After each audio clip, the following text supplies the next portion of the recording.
Ayan, good evening mga master. Ayan, sa mga nalubog sa baha, ingat-ingat po kayo. Yan, nagising ako kanina ng ng 6:30. Ayun, nagising ako pagka ko ng balita, marami nang nalubog sa baha, no?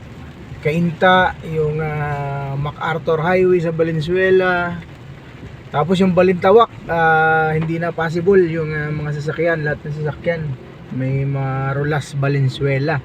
So ngayon nandito tayo sa sa GP Rizal corner, Makati Ave. Pauwi na tayo. Inubos ko lang yung set destination ko, tsaka yung dalawang natitirang booking planner, kasi sa isang araw meron lang 5 na booking planner ang pwede mo makuha. Tapos yung set D ko 2 ginamit ko lang. So yun, nakakuha naman ako ng 6. Nakadagdag tayo ng 6 na pasahero mula alas 7 ng gabi hanggang ito. Time check natin is 10 o'clock ng gabi.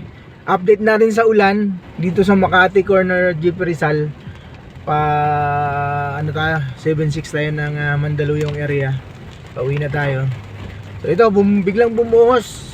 Kanina tumigil na yan siguro mga pagising ko ng 7. Pagbiyahe ko ng 7, mga ambon-ambon na lang. So ngayon biglang lumakas.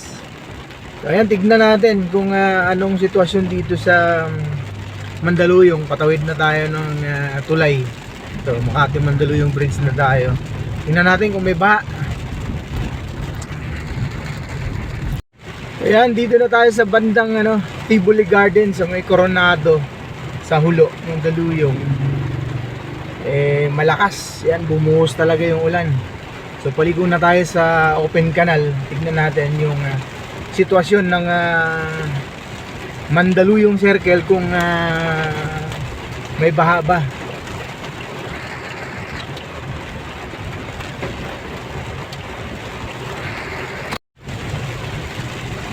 Grabe, sobrang lakas ng ulan, no? Dito na tayo sa Mandaluyong Circle. Walang katubig-tubig. Sana ganun lang lagi na bubuhos tapos hihinto. Yan, hindi siya nagkakabaha.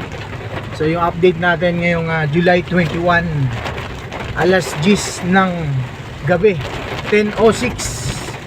Walang baha yung area ng Mandaluyong na daanan natin. So ayan, sa mga lugar na mga binabaha, mag-ingat po kayo. Ayan, mag-ingat-ingat po.